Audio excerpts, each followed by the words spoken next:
Десетки хора на различна възраст с различни вероизповедания се трогнаха от историята на 20-годишния Росен от русенското село Черешово и го подкрепиха в борбата му с болестта. Организатор на концерта беше Народно читалище Христо Ботев от град Сливополе. Идеята дойде от господин Хюсейн Топалов. Той е ръководител на самодейния състав от село Езече. Интересното в случая е, че той не познава лично Росен, познават се чрез Фейсбук и доколкото разбрах, ги е свързала любовта към песните. Аз му давам моите симбеци, той е голям сладур, обича много да пее и днеска наживо вече се видяхме с него.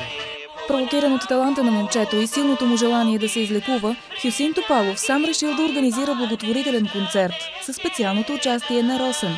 Той ми писа в социалните мрежи, аз много се зарадвах от което и вътрешно се разплаках даже. От 17 години момчето е приковано към инвалидната количка. За него се грижат възрастните му баба и дядо.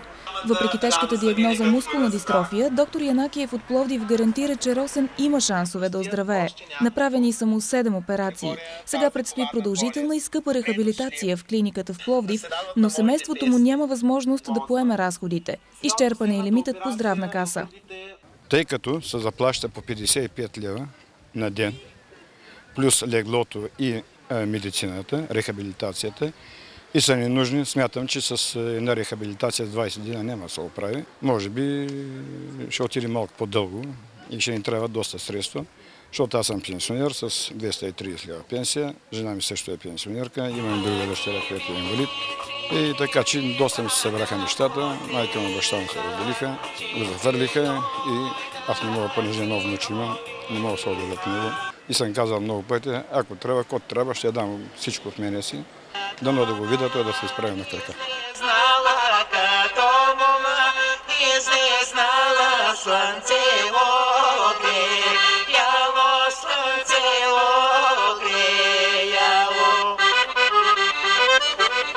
Тая болница в Пловдив ни върнаха също надеждата и знам, че ще дойде не, когато ще се изправя на крака и вътрешно се надявам, ще стане скоро. Такъв познават Росен близки, приятели и роднини. Винаги усмихнат, с широко скроена душа и изпълнен с мечти.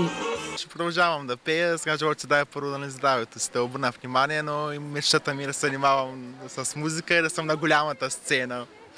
Другата мечта, която искам, това е медицина да уча за висше. Искам също като доктор Янакиев да връщам надежди за живот на хората и да им помагам и да ги лекувам. Приходите от концерта ще помогнат на Росен за част от необходимата рехабилитация. За пълното му оздравяване обаче са необходими още няколко операции и периоди на раздвижвания в Пловдивската клиника. Има една стара поговорка, че който не е врял кипел, не може да разбере нищо. Искрено се надявам, че в България има такива благородни хора, които ще помогнат.